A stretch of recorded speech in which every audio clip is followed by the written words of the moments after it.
자, 오늘 하나님께서 우리에게 주시는 말씀은 출애굽기 2장 18절과 3장 1절 말씀입니다. 자, 오늘 이 시간 하나님께서 우리에게 주시는 말씀은 모세 장인 르우엘과 이드로의 차이점이라고 하는 말씀의 제목입니다. 자, 그렇다면 오늘 말씀을 통해서 우리가 중심 주제, 명제를 알아야 되는데요. 르우엘은 모세의 사생의 기간이며 이드로는 공생의 기간을 의미해 준다라는 겁니다. 그럼 이 말씀을 통해서 우리에게 적용할 수 있는 목적이 무엇일까요? 모세의 사역을 통해서 예수 그리스도의 사생애와 공생애를 깨달을 수가 있습니다. 자, 우리는 모세의 장인 르우엘의 이름과 이드로의 이름을 통해서 모세의 광야 40년 삶을 알아보고자 합니다. 자, 성경에는 모세가 미디안 광야에 들어가 하나님이 부르기까지 40년의 생활은 기록하지 않고 있습니다. 모세가 어떻게 생활했는지 정확하게 알 수는 없습니다. 단지 이드로의 양을 쳤다라고 말씀합니다. 모세는 예수 그리스도의 그림자입니다. 모세를 통해서 예수 그리스도의 사생애와 공생애를 생각해 볼 수가 있습니다. 자, 이것을 알기 위해서는 르우엘과 이드로의 이름을 통해서 깨달을 수 있습니다. 더 나아가 르우엘과 이드로의 이름을 통해서 나의 신앙생활을 점검할 수도 있습니다. 자, 이 시간 나의 신앙은 르우엘과 같은 신앙인지 아니면 이드로와 같은 신앙인지를 깨달을 수 있기를 바랍니다. 그럼 모세가 르우엘을 만났던 시간으로 우리가 가보겠습니다. 자, 모세가 르우엘을 만났던 시기는 모세가 애굽에서 승승장구하던 애굽 사람을 쳐 죽임으로 도망자 신세가 되어 미디안 광야로 도망쳤을 때입니다. 자, 모세는 현재 애굽 왕의 신분을 가지고 있습니다. 자신의 왕의 신분으로 하나님의 백성을 구원하려고 생각했습니다. 자, 세상의 직분을 가지고 하나님의 백성들을 애굽에서 구원할 수는 없습니다. 인간의 힘으로는 구원시킬 수가 없다라는 겁니다. 그러다 보니까 결국 문제가 생기게 됩니다. 출애굽기 2장 11절에 말씀합니다. 자, 모세가 장성한 후에 밖에 나가봤더니 자기 형제들이 고되게 노동하는 것을 보았습니다. 그런데 어떤 애굽 사람이 한 히브리 사람의 자기 형제를 때리는 것을 보았다라는 겁니다. 자, 모세는 마음에 분노가 올라왔습니다. 자신의 형제를 애굽 사람이 때리는 그것을 보니까 보고만 있을 수가 없었습니다. 그래서 모세는 자신의 신분을 가지고 형제를 구원하기 위해서 애굽 사람을 죽였습니다. 출애굽기 2장 12절에 말씀합니다. 자, 모세는 좌우를 살펴보았더니 사람이 없었습니다. 그래서 그 애굽 사람을 쳐 죽이고 모래 속에 감추었다라고 말씀합니다. 모세가 혈기를 부렸던 이유는 왕족이었다라는 사실 때문입니다. 이 죽인 사실이 바로에게 보고가 들어가게 됩니다. 인간의 힘으로 구원시키려고 하는 것은 결국 문제가 생길 수밖에 없습니다. 모세는 세상의 왕족의 힘으로 하나님의 백성인 이스라엘을 구원시킬 수 있다라고 생각했습니다. 우리는 이것을 통해서 무엇을 생각할 수 있을까요? 인간이 지었던 원죄를 인간의 힘으로 해결하려고 하면 문제가 생길 수밖에 없다라는 겁니다. 모세가 세상의 왕족이라도 하나님의 백성들은 절대 구원시킬 수 없습니다. 하나님의 능력이 아니고는 절대 불가능하다라는 것을 말씀합니다. 우리의 원죄가 내 힘으로 절대 불가능합니다. 이걸 해결할 수가 없다라는 겁니다. 출애굽기 2장 15절에 말씀합니다.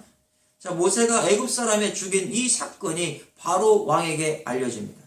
바로는 모세를 죽이려고 찾았고 모세는 바로의 얼굴을 피하여 미디안 광야로 도망칠 수밖에 없었습니다. 자, 이 당시 바로는 모세의 적수인 투트모세 3세였습니다. 자, 왕족인데 그 애굽 사람 한 명 죽였다고 해서 큰 문제가 되지 않습니다. 그러나 이것이 문제가 됐던 것은 바로 그 당시에 투트모세 3세가 바로의 왕이었기 때문입니다. 이 왕은 하셉슈트의 양자인 모세를 죽이려고 했던 겁니다. 그 이유가 뭐냐면 그 당시 실세를 가졌던 사람이 하셉슈트였습니다. 그래서 모세가 자신의 자리를 노리고 있다라고 생각했기 때문에 죽이려고 기회를 엿보고 있었습니다. 그런 차에 모세가 애굽 사람을 죽였다라고 하는 이 소식을 듣고 모세를 죽일 기회가 왔다라고 생각했기 때문에 찾았던 겁니다. 모세는 어쩔 수 없이 미디안 광야로 도망칠 수밖에 없었습니다. 우리는 이 사건을 통해서 예수 그리스도도 이 땅에 탄생되었을 때 유대 땅에 있지 못하고 애굽으로 피신할 수밖에 없었다라고 하는 것을 발견할 수 있습니다. 마태복음 2장 14절에 말씀합니다.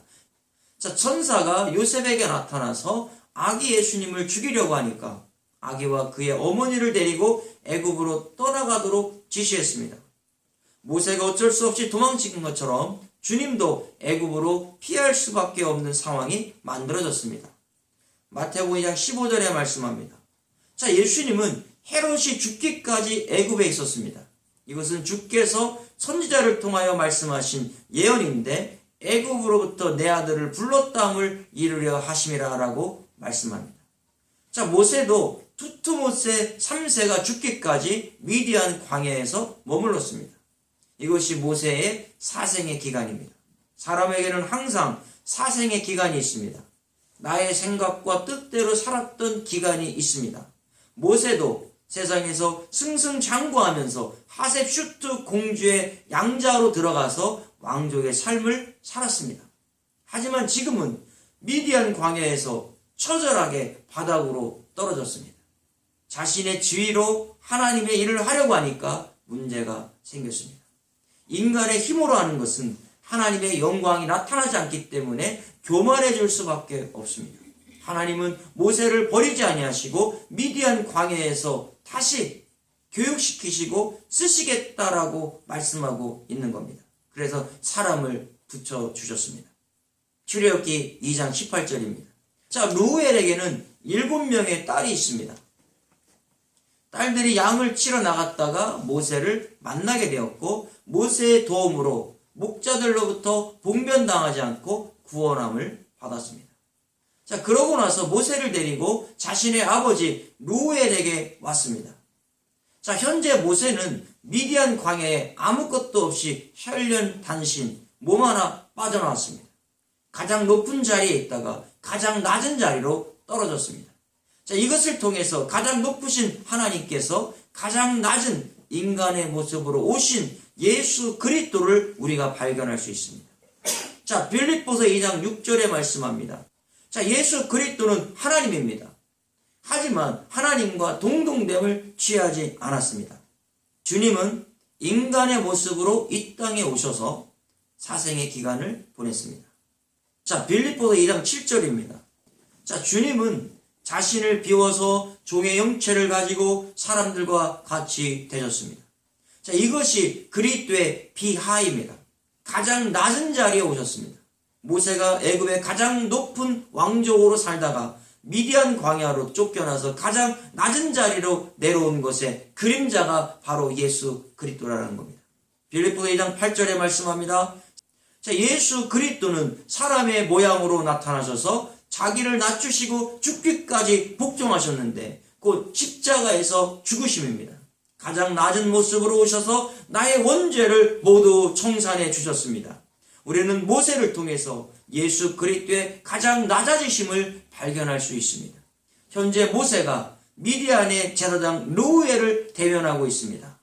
자, 지금 모세의 장인의 이름이 인물은 똑같은데 이름이 다르게 나타나고 있다는 겁니다. 하나는 루엘이요, 하나는 이도로 나타나고 있습니다. 그런데 미디안 광야의 초기에 쫓겨났을 때의 이름은 루엘이라는 겁니다. 그러면 우리가 루엘이라고 하는 이 이름을 통해서 하나님의 의도를 발견해 볼 수가 있는 겁니다. 바로 모세의 사생의 기간의 시작이다라는 것을 의미하고 있습니다. 루엘이라고 하는 이름은 하나님의 친구 또는 전능자의 친구라는 뜻을 가지고 있습니다. 모세는 지금 아무것도 없습니다. 미디안 광야로 몰려서 혼자 살아가야 합니다.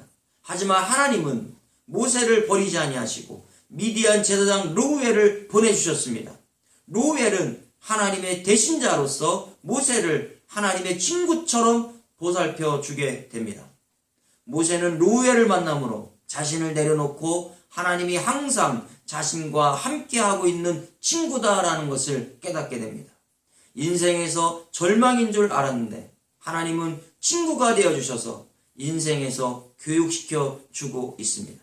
루엘은 미디안의 제사장이다라고 말씀하고 있습니다. 우리는 루엘의 조상을 따라가 볼 필요가 있습니다. 창세기 25장 2절에 말씀합니다. 자, 미디안은 아브라함과 그드라의 사이에서 탄생한 사람입니다. 미디안 족속의 조상이 되는 인물입니다. 아브라함은 믿음의 조상으로서 미디안에게도 아브라함의 조상이 되고 이스라엘 백성들에게도 조상이 되는 인물입니다. 루엘은 미디안 족속으로서 아브라함의 후손입니다. 그렇다면 루엘은 미디안 광야에서 모세를 영적으로 훈련시켰다라는 것을 깨닫게 됩니다. 하나님이 보낸 자로서 모세의 곁에서 이스라엘의 하나님을 가르치고 훈련시켜서 애굽에서 배우지 못했던 하나님에 관하여 배우게 되었다라는 것을 알 수 있습니다.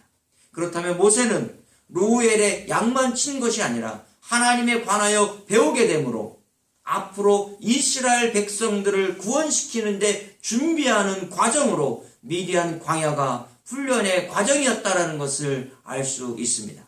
이렇게 우리도 하나님이 나의 친구가 되어 사생의 기간의 신앙생활을 하게 됩니다. 내가 세상에서 나의 힘으로 사업을 하고 나의 힘으로 학업을 하고 나의 힘으로 직장생활을 하고 신앙생활을 했다면 나의 의만 드러내려고 했던 삶이라는 것을 우리가 기억해야 합니다. 애굽에 있었던 모세의 삶처럼 자신의 힘으로 이스라엘 백성들을 구원할 수 있다라고 하는 혈기왕성한 때가 우리에게도 있었습니다. 이런 힘으로 나의 인생을 살아왔는데 하나님은 그 높은 자리에서 가장 낮은 미디안 같은 장소로 나를 내려놓게 하시고 루엘과 같은 자를 붙여주셔서 하나님이 나의 친구가 되어 인생을 다시 훈련시켜 주시고 있다는 것을 오늘 이 시간 우리가 깨달을 수 있기를 바랍니다. 우리에게는 광야의 훈련 시간이 필요합니다. 광야의 시간이 있어야만이 하나님 앞에 주님 앞에 무릎 꿇고 영광을 올려드릴 수가 있는 겁니다. 현재 내가 광야의 훈련 기간이라면 하나님은 반드시 나를 사용하실 때가 온다라는 겁니다. 하나님은 나를 버리지 아니하시고 나의 친구가 되어주셔서 광야와 같은 인생길을 지금 함께 걷고 있는 겁니다. 여러분이 사업을 하다가 지금 미디안과 같은 광야에 와 있습니까? 여기에 루엘과 같은 하나님의 친구가 나타날 줄로 믿습니다. 우리는 실망하지 말아야 합니다. 주님이 나의 친구가 되어주시기 때문입니다. 요한복음 15장 14절에 말씀합니다. 내가 명하는 대로 행하면 곧 나의 친구다라고 말씀하고 있습니다. 하나님이 모세를 미디안 광야로 도망치게 하신 것은 하나님이 명령하신 대로 행할 수 있도록 루엘을 통해서 교육받게 하시려는 의도입니다. 자신의 환경과 능력이 좋으면 하나님의 말씀에 순종하지 않고 따르지도 않습니다. 하지만 모든 것이 바닥을 치면 그때서야 하나님의 말씀에 귀를 기울이기 시작합니다. 이제 우리가 미디안과 같은 광야에 있다면 주님은 친구가 되는 과정이다라는 것을 우리는 알아야 합니다. 우리가 교회에서 열심히 신앙생활하면서 주님의 말씀에 귀를 기울이고 순종하는 삶을 살면서 주님의 친구가 되어야 합니다. 주님은 지금도 나의 친구가 되어주셔서 나와 함께 하고 있습니다. 다음은 이드로의 이름을 통해서 하나님의 의도를 알아보겠습니다. 출애굽기 3장 1절입니다. 지금은 시간이 흘러서 미디안에서 40년의 세월이 흐른 시점입니다. 하나님은 모세가 그의 장인 미디안 제사장 이드로의 양떼를 치고 있다라고 말씀합니다. 40년의 똑같은 사람의 이름을 루엘로 기록하고 40년이 흐른 지금은 이드로로 기록하고 있습니다. 여기에 하나님의 의도가 있습니다. 40년이 흐른 지금은 모세의 공생의 기간이라는 것을, 공생의 기간이 시작되고 있음을 암시하고 있다는 겁니다. 사생의 기간이 끝나고 이제는 하나님의 전적인 사역을 해야 하는 시점에 왔다라는 것을 말씀합니다. 예수님도 요셉의 아들로 살았을 때는 사생의 기간을 살았습니다. 하지만 세례 요한의 세례를 받은 후로는 하나님의 아들로서 공생의 기간을 살게 됩니다.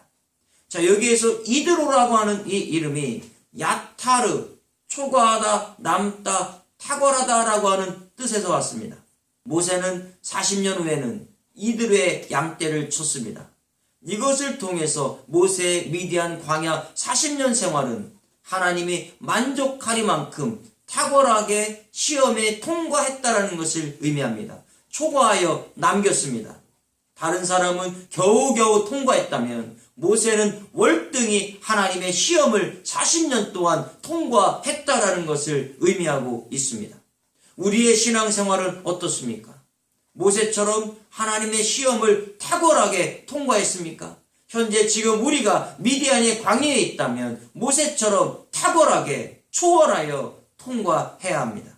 하나님이 보시기에 월등하게 준비를 잘하고 점수도 초과하여 남기니 이제 하나님의 일을 하도록 부름받게 되는 겁니다. 모세도 모든 준비가 끝나니까 하나님이 호렙산에서 부르게 됩니다. 이제 공생의 사역을 할 수 있도록 모세를 불렀습니다. 예수님도 사생의 기간이 끝나니까 하나님의 아들로서 공생의 사역을 통해서 십자가에 못 박혀 죽음으로 하나님의 사역을 완수했습니다.